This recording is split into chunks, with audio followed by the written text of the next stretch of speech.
Les scientifiques nous affirment aujourd'hui que la menace d'une ère glaciaire n'est plus aussi éloignée qu'ils le pensaient.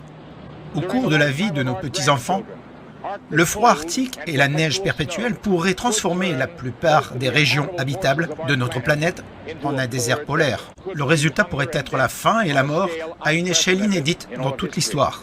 Les climatologues pensent que la prochaine ère glaciaire arrive.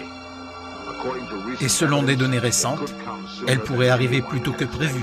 Le littoral, longtemps exempt de glace en été, est désormais bloqué toute l'année. Selon certains climatologues, d'ici une génération, nous pourrions vivre la prochaine ère glaciaire. Arrêtons-nous quelques secondes sur une information qui nous arrive en droite ligne de New York. Si l'on en croit le directeur du Bureau de l'environnement des Nations Unies à New York, plusieurs pays pourraient disparaître sous les flots d'ici 10 ans. Il fait chaud ou il refera chaud. Et le réchauffement de la Terre, même si certains n'osent pas s'en plaindre, risque d'avoir des conséquences dramatiques d'ici la fin du siècle, dans 10 ans seulement. Conséquence directe, le niveau des mers pourrait s'élever de 1 mètre, ce qui serait suffisant pour inonder des zones entières des 5 continents. 1/6 du Bangladesh, par exemple, pourrait être envahi par la mer, provoquant famine et exode d'1/4 de sa population. Les Maldives, les Seychelles, les Caraïbes, les Pays-Bas, les îles sous le vent et bien d'autres nations insulaires de basse altitude risquent d'être pratiquement englouties. Et que deviendrait Venise, déjà bien menacée? La science n'est-elle jamais établie? Vraiment? Avec le temps?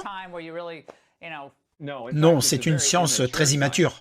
En fait, nous ne savons même pas si cela va se réchauffer ou se refroidir à l'avenir. Diverses personnes qui étudient le Soleil montrent que nous nous dirigeons vers un grand minimum solaire vers 2060 et que nous assisterons à un refroidissement progressif au cours des prochaines décennies. En résumé, nous n'avons aucune idée de ce qui va réellement se passer. Afin de limiter le réchauffement climatique, vous devez exiger la fin de la prospection du charbon, du pétrole et du gaz.